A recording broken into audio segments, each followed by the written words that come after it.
Welcome back to our listeners to another very special episode on the Emirati Women's Day series. We're back on the Creator Sessions.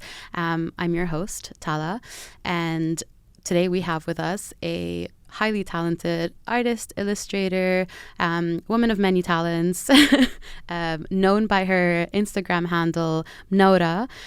We have Aysha Al Hamrani here with us today. She is a self-taught Emirati artist and illustrator who really seems to have her finger very firmly on the pulse of what makes up Emirati pop culture. Her art combines the most relatable elements of Emirati culture with the modern world that we live in, making it equal parts clever, charming, and thought-provoking. She's also a graduate of Zayed University and the American University of Sharjah. Welcome, Aysha. Thanks for inviting me. To our listeners who are unfamiliar with your work, Aysha, how do you describe it? Well, I think my journey came a little bit organic. Since I was a child, I really loved raw material, you know. I didn't like the ready-made kind of like art or any kind of tools. So, you know, we grew up like in the early 90s, early 2000s was like the era of MySpace and forums. And I remember. Yeah, as a teenager, I didn't have a mobile, you know, we didn't have like a camera. And there was that website, it was huge. It was the Instagram of my era, which is Flickr.com, and all my cousins joined, so I was part of them. And then this is why I came up with the name, because it was back then taboo to actually use your name, you know. Yeah. So what happened is it was a photography website or like a platform. So I did not have any camera, and I wanted my kind of original work. I used to always like sketch on my books during the class, daydreaming, and I would just scan it when I go back home and use Photoshop to color it. You know, I did love not. that. Yeah, I did not have the kind of proper studio experience back then, and I started to upload my original artwork, and I felt satisfied to actually, as a creative, you know, I did not define myself as a creative, but to create your own work and upload it, you feel more original and authentic. And it worked pretty well, you know. Like one time I had one of my artworks sold in Global Village. And Amazing. Wow. You know, and it was interesting to see how the people are hungry to see their representation, you know, like in a cartoonish kind of manner. Yeah, that actually brings me to my next question. You know, what inspired you to find that subject matter, kind of to focus on Emirati pop culture? Was it your surroundings? Was it your desire to represent your surroundings in a certain way? Of course, I mean, I can't say that one thing came before the other, but I think the stories that I have, the inspiration is people around me, you know. And then when I was a child, all the characters that, the cartoon characters were from Japan or like USA, Disney, you know. Yeah, were you a big anime fan? I can't say that, but it's like the regular things, you know, Yeah. like, I don't know in English, but النمر المقنع Yes. and like Morocco, Chan, and these kind of things. So it's the things that used to be in the Arabic channels, but they didn't look like me, you know. So I was always like imagining how will it look like if they're like wearing something like the way we do, and, you know, having kind of the same funny things that we have in this culture. And also part of it, back then it wasn't like I don't think that the term was there, but like the things that was a bit cultural specific of my work, it used to go viral. Yeah. And that was something, it was like an indicator, you know. Yeah, because it found its audience, you know. And then when I started to actually like exhibit my work, that was the thing that was being sold more than the others, you know. Do you go into your creations with any kind of intent for the viewers or the people who are interacting with it, or is it kind of open to interpretation? Actually, I wouldn't say it's sadly, but yeah, I do have an intention. I do tend to self-censor or like think about you know, the audience, because I used to share it like firsthand. Maybe I'm just like assuming that maybe because I did not study it properly, I wasn't like having like a standard methodology of developing, you know, like a concept, and maybe like experimenting wasn't that much into like my practice as much, because I was more quick. and I needed to be more efficient in delivering maybe things, because I started to actually do work for other people long time ago, you know, and I needed to have a methodology to deliver more than actually have the space to experiment. I remember one educator told us, and he educates people in the creative field, that his grading is like the experimental part is what he cares about. And it's a good thing, to be honest, but I wasn't taught that, and I thought of the efficiency more than anything else. So it's intimidating to go into that very experimental space and not really knowing. You know, like I would say that, and maybe it's my case, but I think both of my sides are kind of balanced. I have that kind of corporate side in me, and I'm trying to utilize it for my art.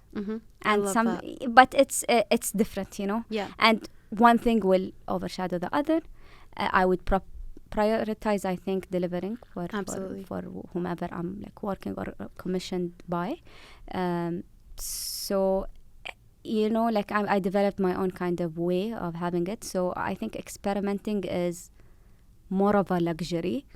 I would like to have that for my own art that I just enjoy, you know. Yeah, I totally get that. I think also a lot of our listeners can probably relate to that dichotomy of, you know, your business persona and maybe your more creative side, and what that, you know, persona entails, and to be able to kind of balance both in a sense, and put those both in your artwork, both in what you end up commissioned to do and what you want to do is really a skill, I think. And I remembered one shout out to my Egyptian amazing artist Noura Zaid. She said something, and it was actually a discussion.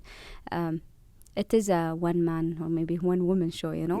We do the administration work as a I'm doing my own thing, you know. I'm not represented by someone, and I do the administration work of like creating the proposal, replying to the emails, building the pitch, these kind of things. And then I have the time to actually develop the creative. So the creative process is part of like one box of the way I do stuff. And I need to improve both sides. I hope I don't like overshadow one side over the other, but I need those two like total opposite polars to be intertwined and like working for each other, because, you know, every creative who is successful, at least financially, should have quote unquote like an agent, you know, someone who can actually do the business side. And it's good and bad, you know, like yes, it does take time from my side, but as well, like I can have control over and I can understand some of the like business side or like developing, and I would know if I want to be part of this like maybe project or not. I wouldn't see it as only like a request, and then I would just focus on the creative part. I can actually be more of like also the agent of myself. 100%. I think it's really interesting how, you know, your journey kind of moving into, which we'll get into, but moving into seeing your art as a stream of revenue is quite parallel to any other entrepreneur or person who's trying to set off to do their own thing and be kind of their own boss. And I think a lot of the listeners can definitely relate, having to wear so many hats to actually get, you know, be your own advocate, be your own support, be your own, you know, because that's what you have to do when you have a vision and you want to bring it to life, because no one else is going to do that for you. Of course, eventually it's great to get to the point where you can have a very understanding support system built around you. You know, like here maybe I'm going to talk about maybe the region or people around me in the creative sector. It is an error and trial kind of things, and it is an accumulative kind of experience. I was just meeting a young girl. She's 19 years old, and she just met me on Instagram. She wanted to learn more how to actually utilize her creative side, and I told her something, and it would be nice for me to bring it up here. I think any labor or effort that you do for any client could be actually translated into something that of value, you know, even like the non-tangible things. So to write down these kind of like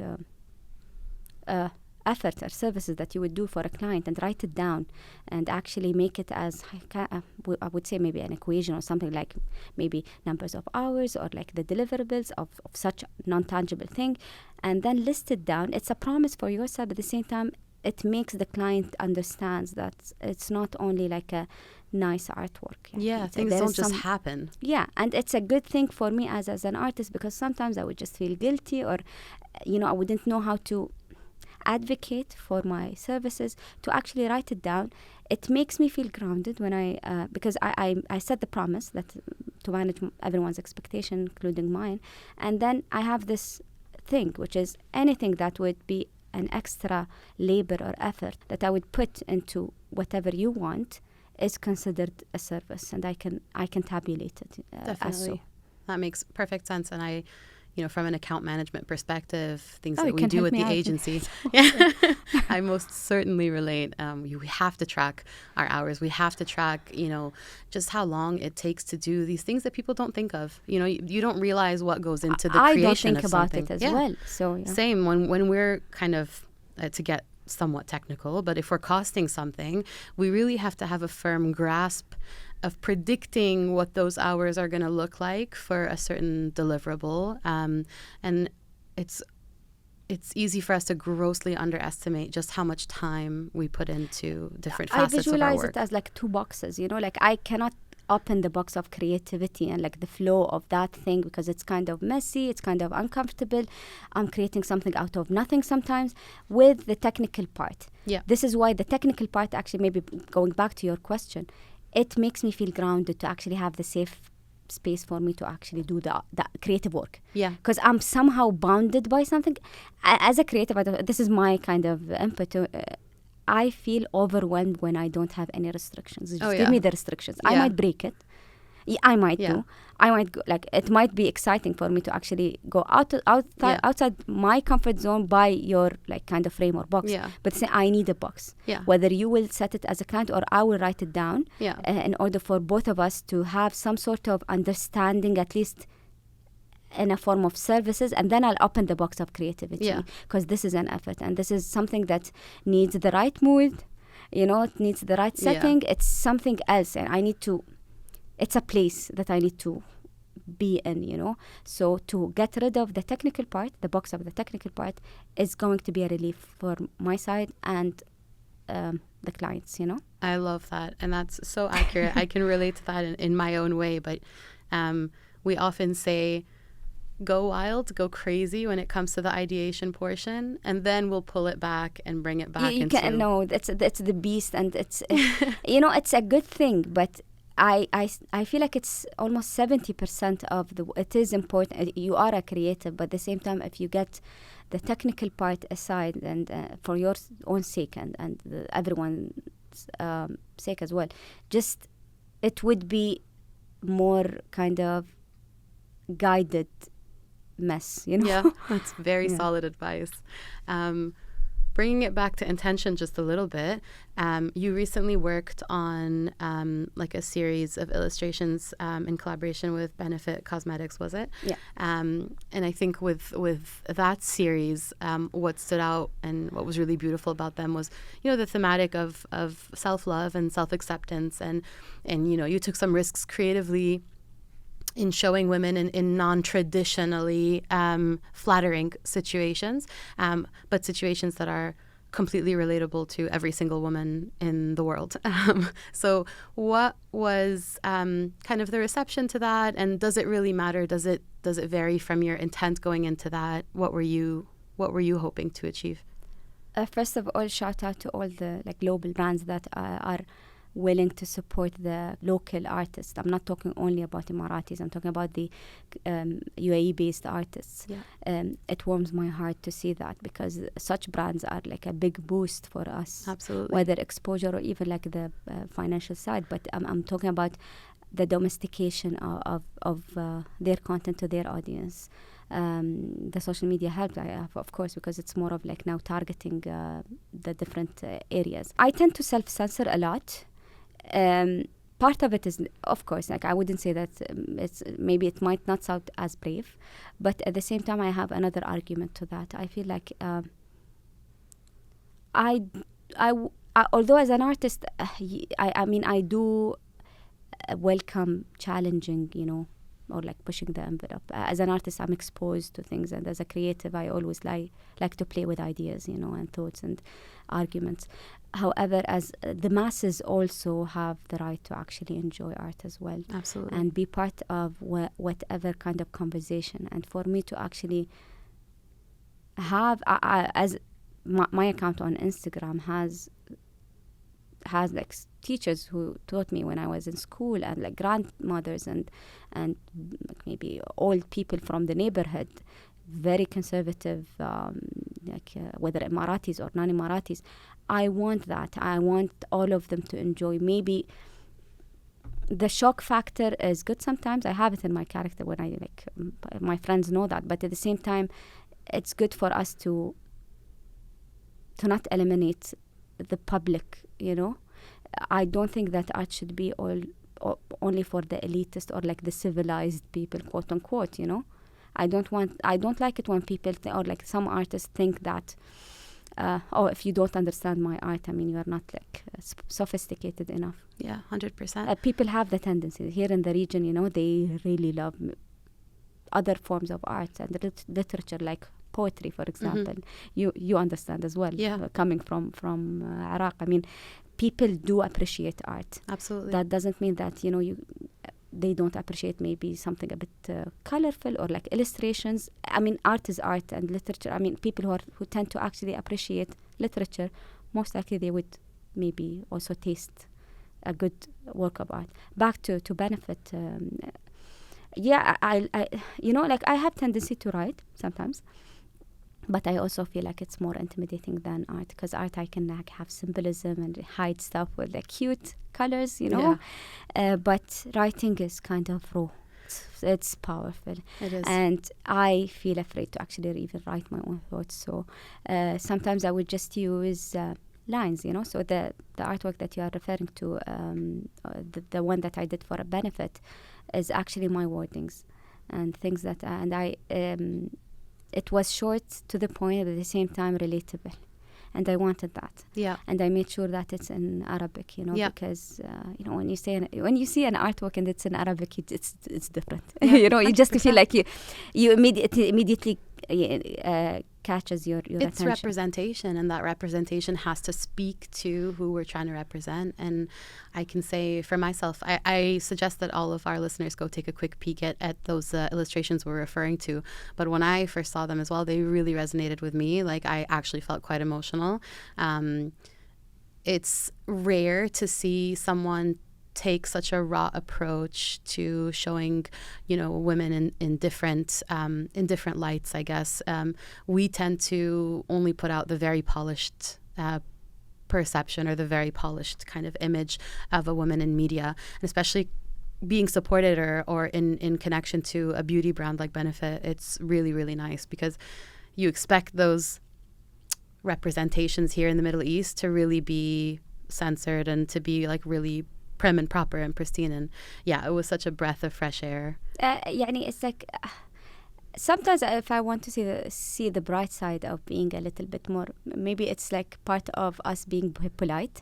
And I don't think that everyone have the bone to actually be open about everything, especially on social media. Maybe I wouldn't even like recommend it for some.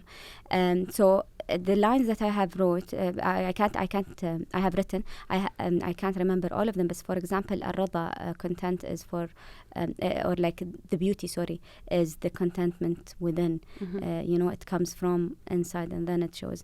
It's a lesson that I'm learning, and I'm still learning till now. That it's a journey that I'm going through now, and when it comes to the body image and stuff, I think I wrote something like, it is the same line.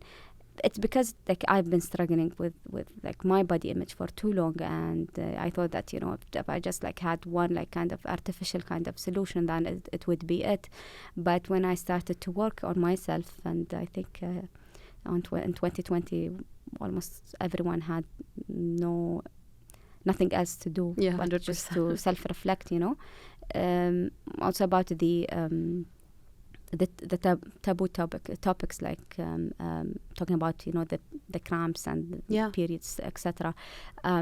It's based on the fact that sometimes I wouldn't like generalize, but I think as a woman myself, sometimes we get detached from ourselves to the point that we don't even know if we have something that is physically wrong with us. I'm not saying that this is wrong, but I mean, like, even when I have a fever, because I would notice that I would be beating myself up over that, like, oh, you're being lazy, you're not going to deliver something. So I wrote something to the I think it was more of like being merciful towards yourself, you know, and that's such a beautiful intention. Yeah, because sometimes I would just have a fever and I wouldn't know, and the immediate like subconscious would say like, you'll never be successful, you're just you're like lazy, and then I would just have the check my temperature and it's high, and then I would like I feel like I want to hug myself because come on, you're not, and having trust. Trust.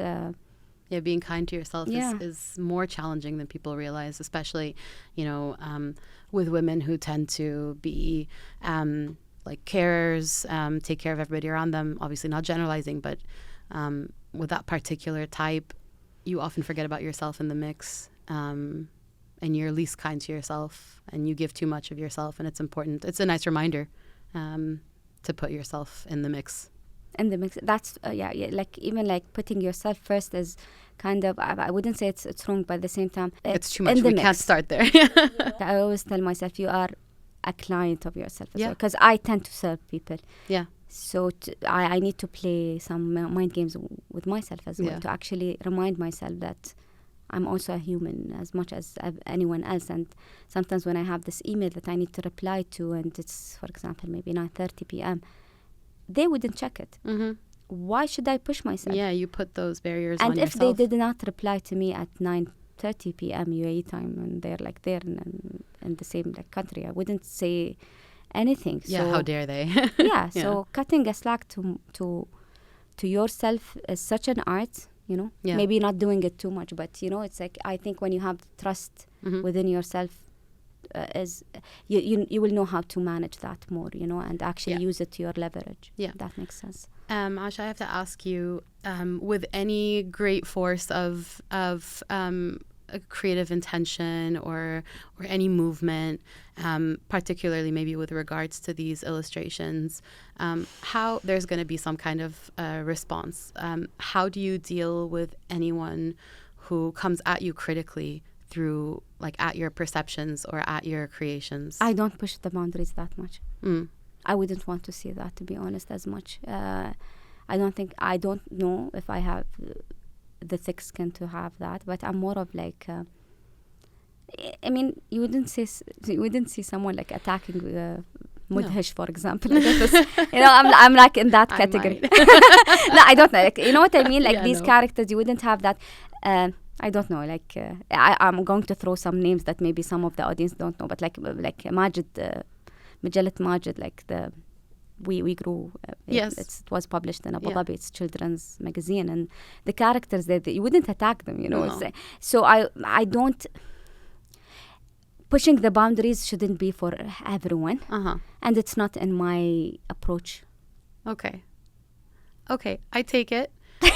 No, I leave it for like the private kind of settings, and because like enough with like polarization and just 100%. No, we have enough fights that I enjoy sometimes on YouTube.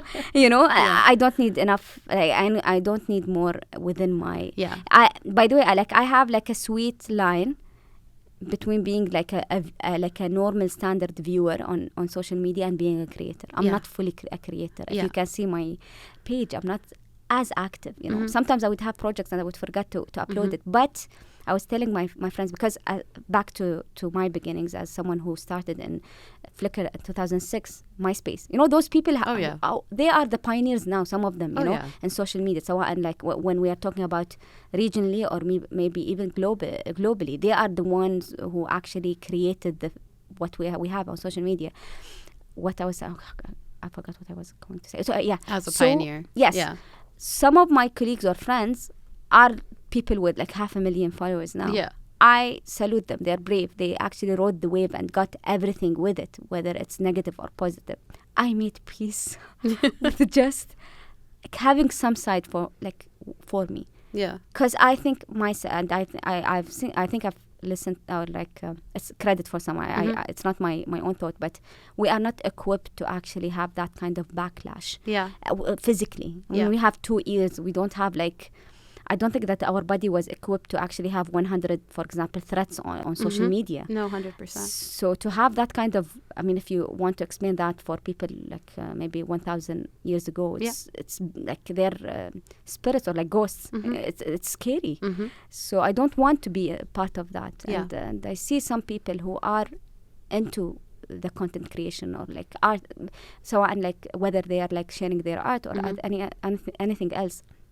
And they engage with such thing, and they would just fully like open up with like their opinions. I know that they sometimes handle the responsibility, but it's tiring. And I mean, ignoring it is completely an option. For maybe sure. I need a thicker skin, but to be honest, I'm not saying also like I shy back, but I still think that we are not equipped to actually have that kind of hostility. But we shouldn't be part of it as well, because we are all on social media. I agree. What's the difference between someone who's always being attacked and someone else who is not? Yeah.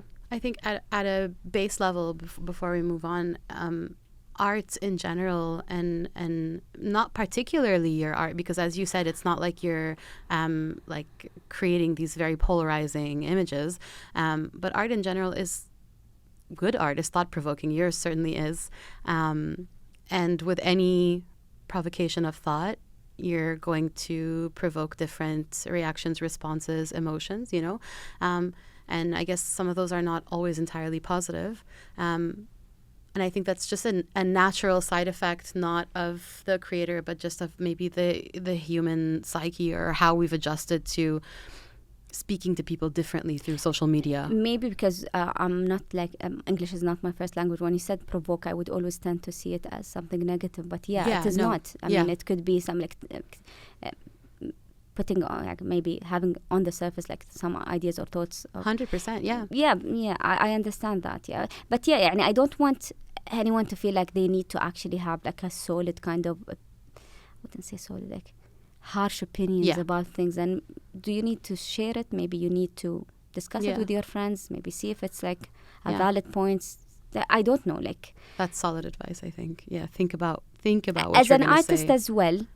We always, I would generalize a lot in this episode, but we tend to feel like an outcast more because we have our own thing going on.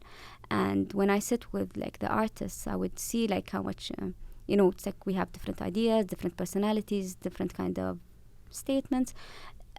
And then I'm also like, quote unquote, an Emirati who's living with her family, her surroundings. And I worked with the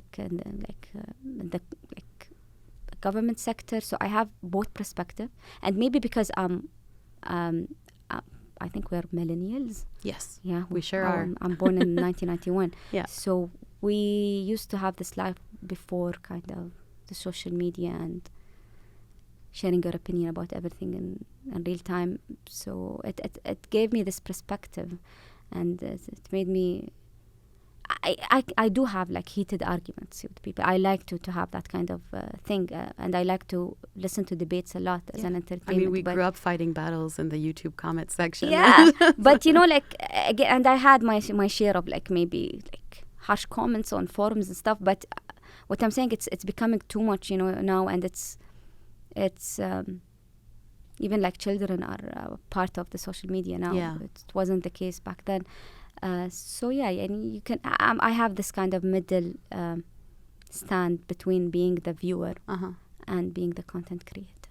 Awesome. You worked on a super cool NFT collection called Women on Mars. I thought they were just so charming. I want to know how that came about. I want to know everything. I want to know, were you intimidated by the space? Because I know I certainly am. I feel like I still don't understand. You mean like NFT and crypto? Yes, just in general. The space it just seems like it's not so, like there's a barrier for entry. Or maybe it is wild west. It is. So yeah, how did you get into that? What was the inspiration? And yeah, how did you take that on? I think the founders of Oasis X, shout out to them. They did the project with me. Were like acquaintances of they know an ex-colleague of mine. They're in between Lebanon and UAE, and they wanted to reach local artists, and he thought of me. So he my ex-colleague, so he shared the contacts, and as a digital artist, like I have nothing to lose. I'm not like I'm experimenting with my own work. Yeah, it's already on online, so why not? This is one thing. The other thing is I think as a digital artist, mainly I'm known for my digital art. Yeah.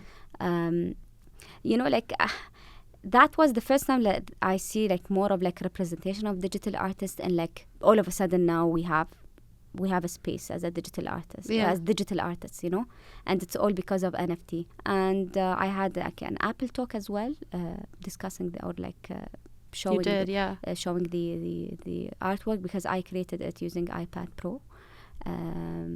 That was at the Apple store. Yes, Very it was cool. in Dubai Mall, and it's like the two futuristic kind of topics, going to the Mars and then having the NFT in the mix. And why did you choose to focus on women? It was a discussion between myself and Oasis X, to be honest. Like then we came up with this concept. They initiated it as well, and mainly like I would just illustrate women more. I appreciate like the women beauty, and I have more fun, Yeah. And I had like all my favorite characters on Mars, like Gwen Stefani and stuff. Yeah. They're very cool. Definitely go check those out. So your career journey, you mentioned earlier having worked in government. So you haven't always kind of seen art as, clearly you've always been an artist, but you haven't always seen art as a valid form of income, as something that you can dedicate like a good majority of your time to.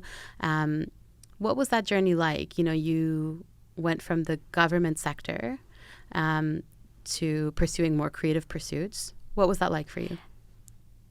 I always say this. I'm trying to like think about it now in English. I would always feel shy from like the creative side of me, and it was the only thing that actually gave me the actual worth that I was looking for.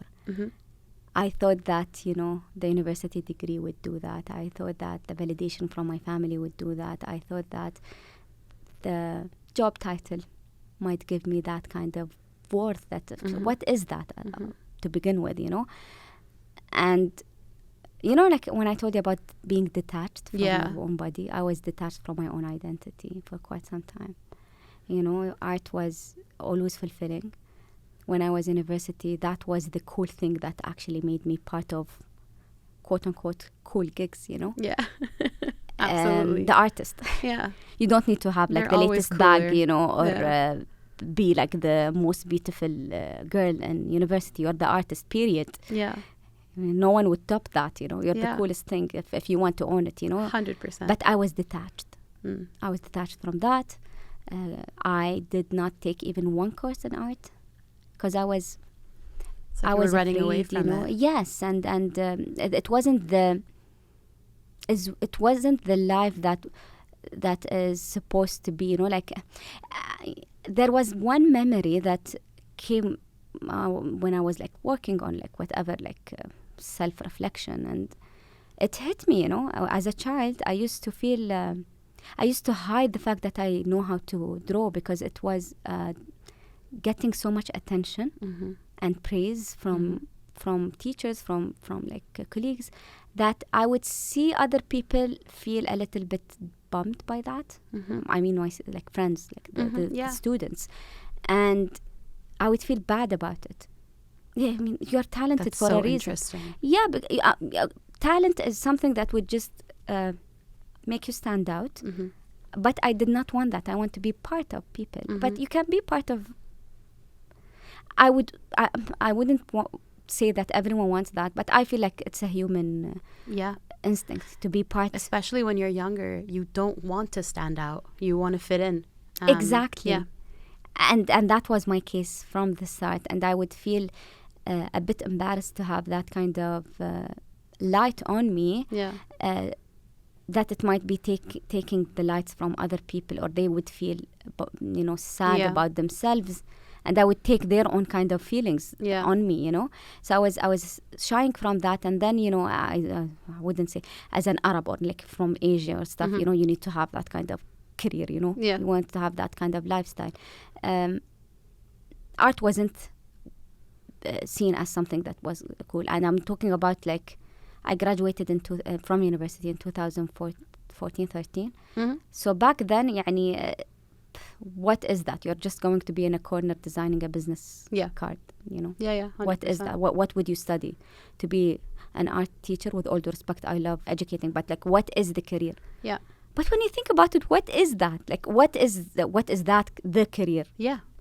There is no ideal. THE. Yeah. Like big caps. Yeah. There is no ideal career, the ideal form of career. But I was chasing something that. And then when I went back to myself. Yeah.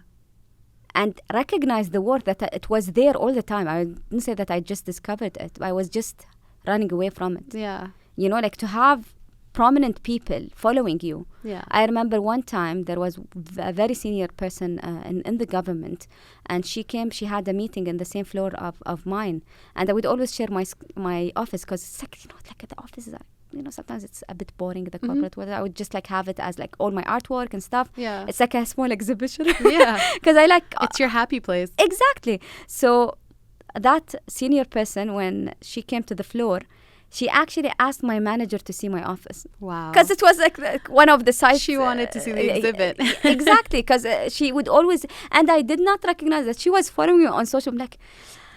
And this is why I self-censor. Yeah.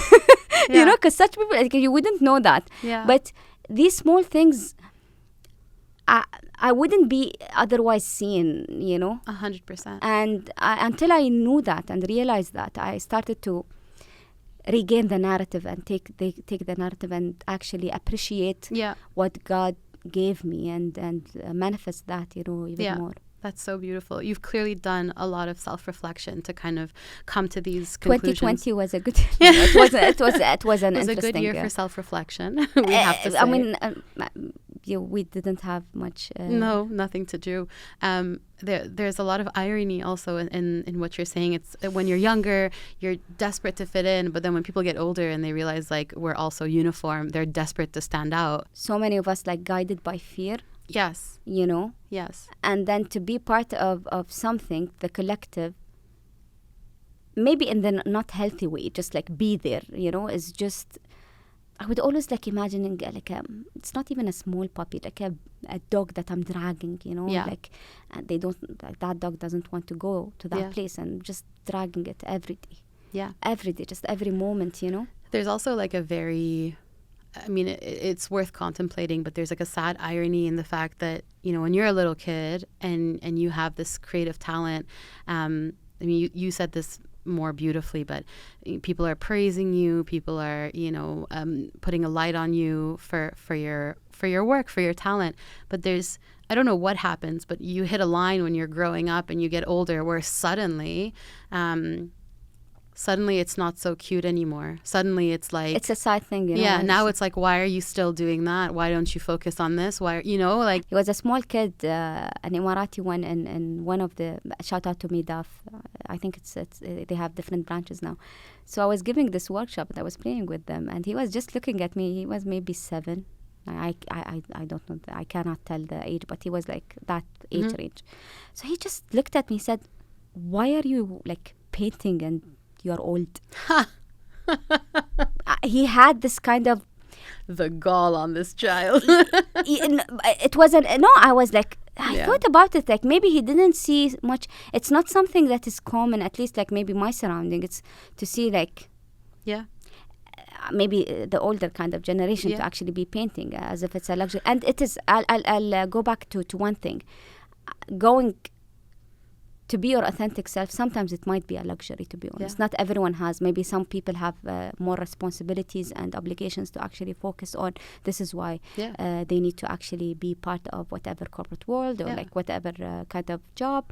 However, I think it's when you add to the mix the monetizing what you have, I think it's powerful. I think it's more freeing, you know, because I don't think that everyone has, not including myself as well, to just go just along with that and do whatever we want, but to monetize it well.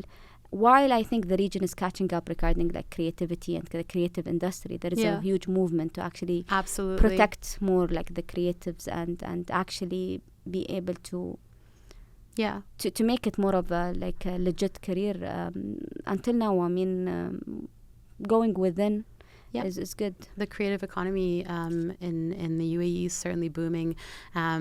And honestly, just to touch on what you said, like big shocker, guys, like creativity is not just for kids. It doesn't expire with age. You don't stop being creative just because you've had so-and-so birthdays. Maybe it's my calling because I would always feel like an outcast. So like I'm painting or maybe illustrating. No, you're right. It's completely a perception that society does hold, not just here, but in a lot of places where it's like you have to now get serious. But what does that mean? And what I love about United Arab Emirates, besides like maybe I'm not being objective over it, but to be honest, like I like the fact that it has a good mix of different nationalities in the region, like Middle Easterns and Arabs are here.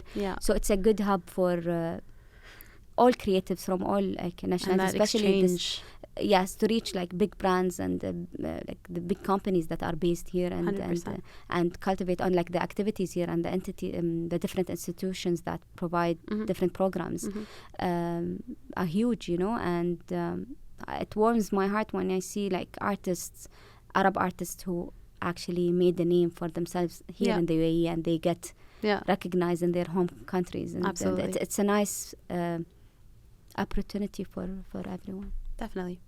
I wanted to ask you about your education. You touched on that a little bit, but you got your undergraduate degree at the Zayed University and then your master's at AUS, correct? Yep. What was that like for you, and what did you study? So in Zayed University, Dubai, I started in 2009. And first it was like I think it's called general education. Now they changed the whole system, but you know, it was more of like catching up with like history, math, these kind of things, and then you choose your major. And I chose integrated strategic communication, so basically it's like media.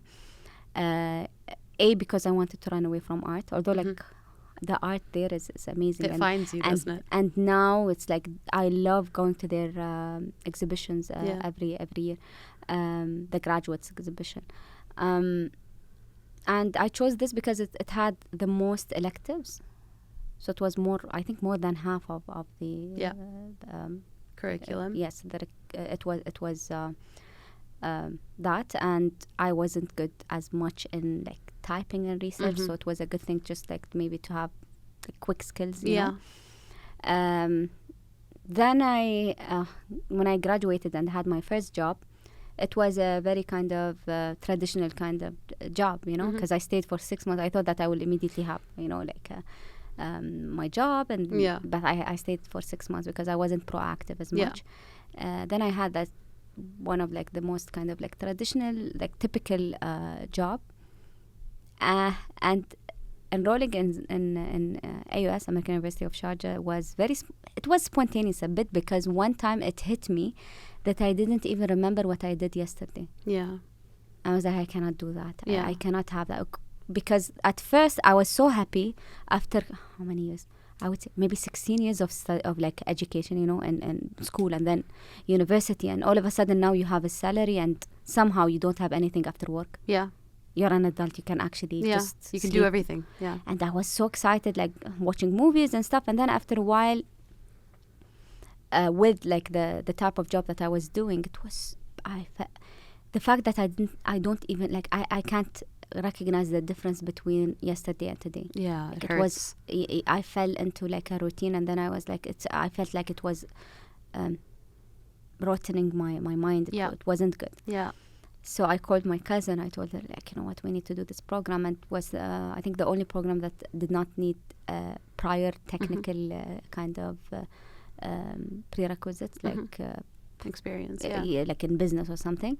So we got that. It was in translation and interpreting. And I like language. So we got that, and it has nothing to do with anything besides the fact that I studied media. So it's like maybe part of that.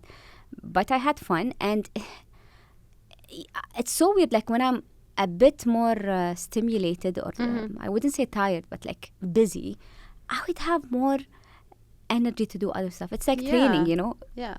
So it's this. So it was a huge jump, you know, when I got my my first job, and then with that, although like it was a bit you know, like a bit traditional, and I was junior, but I really like give them the credit of my huge jump in my art career, because all of a sudden I have a salary now, and I can actually pay for workshops, and I can go to exhibitions. Definitely. And I had the money to produce products and merch for my Comic-Con stand.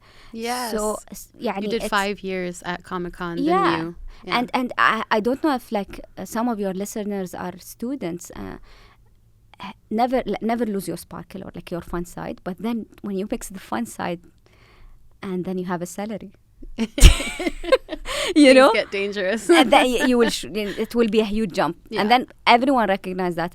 My university colleagues, they were like, you know, all of a sudden you're just too active now. Yeah, because I had the means, I had car, and then I got the money to actually produce my merch and be and stuff, you know. The job was a good way to support my education, because I fully financed myself for my master's degree, and then it was good for my art, you know. Yeah, and this naturally progressed into you being able to you know, self-sustain your art through your work and your income. Yeah, to and seeing it as I wouldn't say like, oh, if you want to be an artist or a creative, you need to just go to this path or like this education or this. No, sometimes it's just like maybe you'll get a skill out of that. You'll get maybe a tool.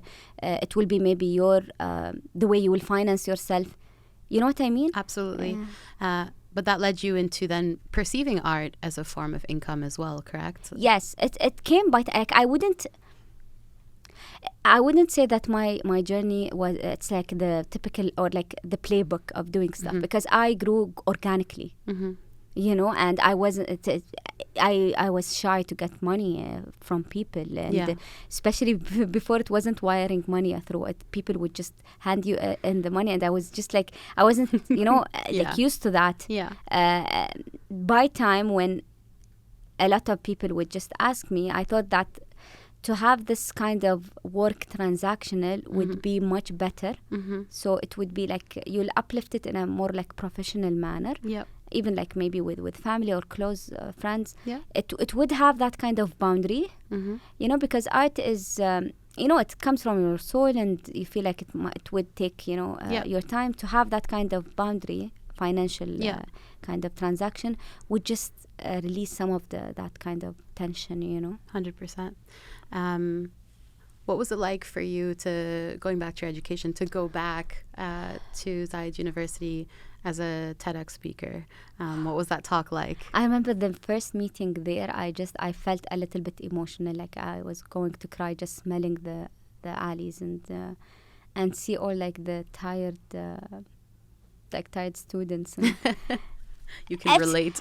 Yeah, you know, like, and I wouldn't say, oh, you know, like do this, but it's like I wish I was more active in the activities, you know, like the side things, and I don't know, volunteering and stuff, because I wouldn't say that you wouldn't have much free time. Like having a job is wonderful sometimes, because you'll have the income, you know, but at the same time it's back to your first, maybe the very, very first question is like the experimenting part, you know.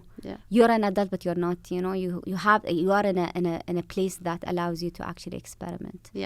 And then for my talk, they actually asked me to be there to just talk about achievements, and just like, what should I tell them, you know? And like, it's a burden. Some of them, like I myself is sometimes I feel lost, but like those are like a little bit younger, you know. They didn't have that experience, and to come and say, I did that and I did this, like, what do I need to gain from that? So I wanted to tell them something that I wanted to hear, when I was their age, about the first time they asked me in university in like my senior year to actually build up my resume and my CV, and they told me like, write your objective. I'm like, what is, I need to sound fancy, and that fear, and then how being genuine with yourself and actually writing what use ChatGPT if you want. I'm not against that, but just actually genuinely believe in it. I wanted to tell the students something that I wanted to hear. It's like, there is a term I can't remember now. I think it's like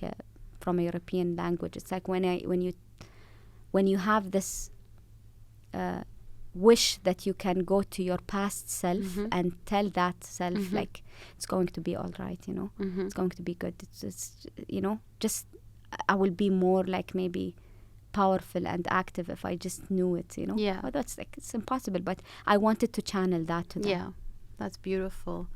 I think that encompasses your journey as well, because you see yourself in where they were sitting, and it's a lot of growth that you had done in a short amount of time. And sometimes, like some speakers, sometimes in such events, I with all like the work that I have done and like somehow the peace of mind that I have with my own skin, I feel bad. Yeah. I feel like I didn't do anything. Yeah. And I didn't want to channel this energy. I try my best to even not channel it on my social media handles, because I don't know if you believe in energy or like vibes or aura. Sometimes you feel it when you open a page or you listen to like a talk. You would just sense that this person is telling you that they are better than you. Absolutely. And I don't like that kind of energy. Like, and to actually back to the like maybe women in general, to target women who are maybe like having some self-doubt, who have problems with their like body image, or maybe they just had a baby and they feel like they're like missing out. What is that? I don't know. But like to focus on those people, and myself as a woman to actually try to cultivate on their insecurities is something that I don't want in my speech, in my work, and whatever. Yeah. No, And we taints need to uplift each other, and it warms my heart. Several women, because my Instagram account is basically, I think, maybe 90% are women, young adults, like people who are in their like, from like maybe 20s to like their 40s, and this like age where people are considered like they have their families and mothers. There was one lady who actually like sent me DM'd me, and she said, I had a horrible day with my kids, and just like I opened your page and I had just like so much fun, and then for me that means the world. I get it, because sometimes as a, I would say like that's beautiful. I'm a micro influencer, like with my, sometimes just you want to add, you want to have like ads, and that triggering insecurities would get you stuff. And I see that all the time targeting women. If you want to be lighter, if you want to be thinner, if you want, and I feel it's unethical, because as women we understand kind of like the insecurities that you can dwell into, and to actually do that, literally, I think it's not ethical, 100%, because they're actually drawing from that, pain and insecurity to like even sell. like mothers, like I feed my child better food than what you do, because I'm selling that product, or my diapers is like better. I care about my children. This is why like I'm feeding them. That's highly unethical. It's even if it's kind of true, but it's like don't give that energy. It's like you do you, and then I don't know. It's something that I see. Especially now with the era of motivational speakers. Maybe I'm part of them now with this episode. But, it's like have some kind of like maybe ethical ground and empathy towards you have people, a responsibility. because those people, maybe you used to be like them, or maybe you'll be like them, or whatever, or they are you as well. So to have that in mind, I think the messages will pass even better, and we'll grow together. To draw on this wisdom, to pull from this wisdom, what would you say? I mean, give me like, the 3 maybe biggest lessons that you've learned as kind of a pioneering figure in this space, and as a woman, as an Emirati, as an artist, as an illustrator, having taken this leap, having done all of this self-reflection, what are your 3 biggest takeaways? So I think one of the themes that I had, especially in 2020, I sometimes like to label, like maybe this week is that theme, you know. Mm-hmm. So I would say maybe in 2020 it was like never put all your eggs into one basket. Mm-hmm. So try to diversify whatever skills, degrees, network, communities, friends, etc. Regaining your authentic self, like actually aligning yourself and be the center of your own self, because everything might come and go, and being kind toward yourself will have like it will be the standing ground for you to give to others. As someone who likes to serve, to teach myself to train the muscle of actually grounding myself and be the center of myself, and then because no one will tell you that. Yourself will not stand like confronting you, like, oh, you did this. Maybe people will do that. Yeah. But, you know, sadly, like this pain, you think that, you know, you can actually like suppress things because it's you know yourself. I mean, you can pass it to yourself because you will not stand and actually tell yourself how much this is maybe painful or like you're doing wrong to yourself. But to actually have that kind of accountability toward yourself is important, and no one would tell you that. Not even like the closest people around you, because this is you. You are, if you are the adult, you know that you can be. Having trust in yourself is good, because you will have the privilege then to have fun. You'll allow yourself to have fun. As an adult, sometimes you feel, you know, because you're your own parent now, you know, no one is like telling you sometimes just Time's do up. that. Yeah. So to have the trust within yourself to actually call it off, or like that you can stick up to it. Even skincare, like to actually the trust in yourself that you can actually do all the things is like will make you have enough space for you to be fun, or maybe to be the creative that you want to be. Yeah, Self-care. Yeah, absolutely. Since we're on a roll, do you have any parting words of wisdom to anybody listening right now? Wisdom. That's the key word. I'll come when I'm like 60, 50. But you've garnered this wisdom through your journey. Okay. Age is irrelevant. Who might be listening to this right now and who's thinking, gosh, I really want to pursue my creative passions. I just don't really know where to start. I don't know how to get out of that routine that I've fallen into, just like, you know, a lot of people out there. What would you say to them? Maybe I'll elaborate more on this, but there is no fixed path. I wish it was. Like I'm the queen of templates. I like templates, ready-made kind of templates, not like canvases, but just think a framework, a skeleton map in order for me to know how to do it. It's not like as clear as it might sound, but maybe I'll talk about the region, United Arab Emirates, and maybe Dubai. And Abu Dhabi as well. Take advantage of like the activities that are happening. I'm so amazed of the number of exhibitions that we have, the prominent people that visit the country, just like maybe in a tour or something, and the communities, the institutions that support art are huge.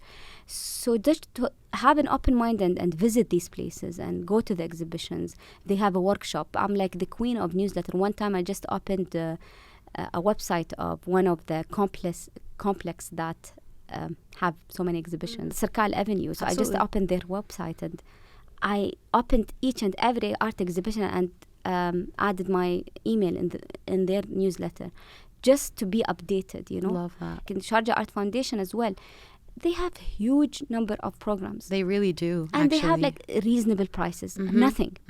And for someone who lives in the United Arab Emirates, you know, to have that kind of opportunities, because it is a global hub, you know, just take advantage of that and start somewhere, and you'll like accumulate the network. I swear to God, some people who are now working like in prominent jobs, I met them in Comic-Con. You know, it comes by time. I don't know like how many years have you spent maybe in the UAE if you're an expat, but it accumulates. You don't never know. Just keep an open mind.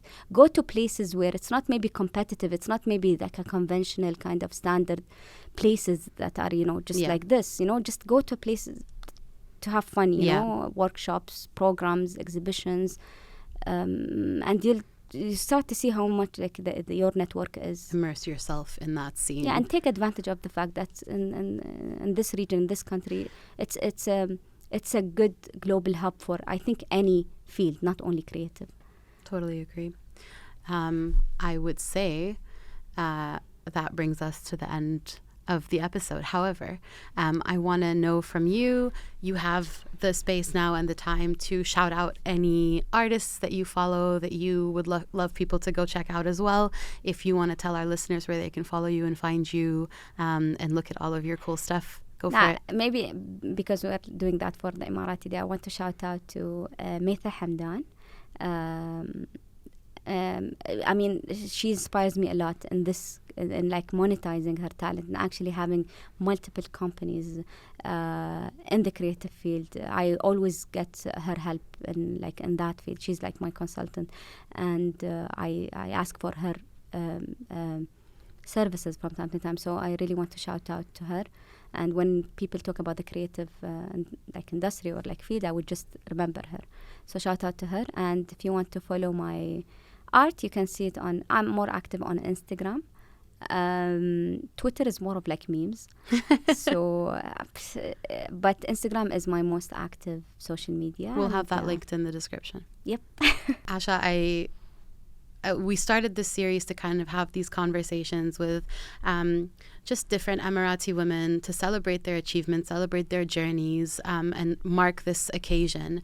And with every single conversation, there's been such inspiring little tidbits that have come to the surface. And I have to say, for me, the biggest takeaway is you've just absolutely reminded me, and I think everybody listening, to not lose touch with your inner child, with your creative side, because it's so easy to get bogged down. And I mean, look at you, you did it. And you've managed to stay in touch with that part of you that really makes you you, and that's so special. So thank you so much for sharing that with us, sharing your story, sharing your journey, and just for chatting with me today. Thanks to you.